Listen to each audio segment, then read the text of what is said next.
Bold take.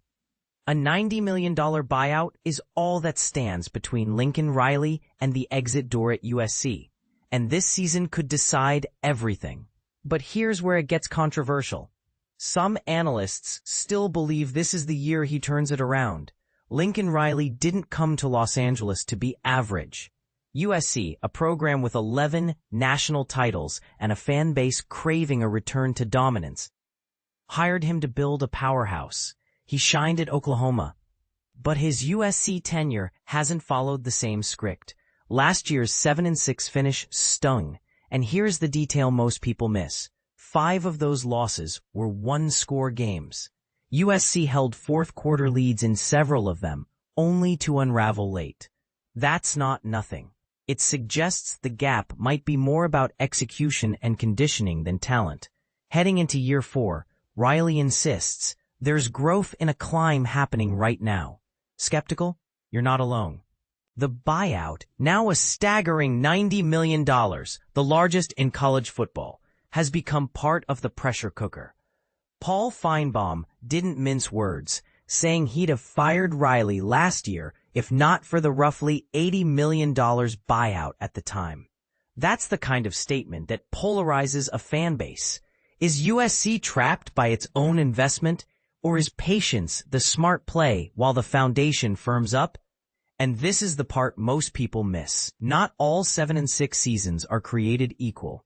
CBS Sports' Chip Patterson argues there's reason to be bullish. When asked why he's optimistic about USC being a sleeper, he pointed to something simple but critical: structure. For the first time since arriving, Riley seems to have his house in order. Yes, USC's record has dipped each year under Riley, but zoom out and consider the context. They've faced a brutal slate, including Texas A&M, Notre Dame, and a full Big Ten schedule. Many of the losses were razor-thin, late-game collapses rather than blowouts. That matters. Patterson adds that Riley's been doing more than drawing up plays. He's been rebuilding the operation. He overhauled strength and conditioning by bringing in Tremaine Carroll. He fortified roster management and the personnel department with hires like Chad Bowden. According to Patterson, this offseason is the first time Riley has truly gotten back to coaching ball instead of playing program architect. The schedule still has landmines. Road trips to Notre Dame and Oregon loom. But Patterson thinks a 10-2 finish is on the table. Bold? Definitely. Impossible? Not necessarily. If that sounds familiar, think of Nat Rule's blueprint. Rebuilds that click around year 3 through consistency, patience, and smart staffing.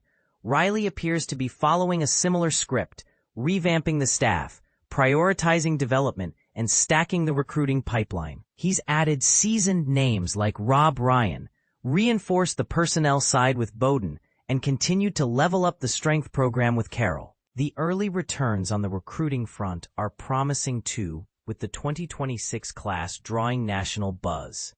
Rebuilding a culture isn't flashy, but if you've ever watched a team crumble late because the foundation wasn't right, you know why this matters. But here's where it gets controversial. USC didn't bring in a transfer quarterback to challenge Jayden Maiava. Is that confidence or complacency? Maiava took plenty of heat during last season's 7-6 stretch, yet he also showed flashes. His performance against Nebraska, one of the nation's top defenses, hinted at a ceiling worth betting on. Even in defeat, he carried himself like a leader. They make me better. I try my best to make them better. Greatness requires greatness. Patterson reads USC's quiet offseason at quarterback as a loud endorsement. In a portal era where programs swap QBs at the first sign of doubt, the Trojans stuck with Maiava, the same QB who went 3-1 down the stretch as a starter. That suggests the staff believes he's continued to improve both on the field and in the locker room. Yes, Hussein Longstreet is an intriguing up-and-comer, but for now, Maiava's the guy. Quarterbacks coach Luke Howard has praised his spring work, his preparation, and the trust he's earned from teammates. If USC hits its ceiling, Maiava doesn't need to be a Heisman contender. He needs to be steady, decisive, and clutch in the fourth quarter. So where does that leave USC? A sleeper with a massive upside, or a powder keg waiting for another late-game meltdown? The anticipation is sky-high. If the program-wide upgrades translate to cleaner fourth quarters, better conditioning, and sharper situational football, a 10-2 season isn't fantasy. But if the same old issues resurface, that $90 million buyout will dominate every conversation until further notice. Your turn. Is USC wise to ride with Maiava or reckless for not bringing in a transfer challenger? And does Riley deserve a long runway because he's rebuilding the foundation? Or has patience already run out? Agree or disagree? Make your case.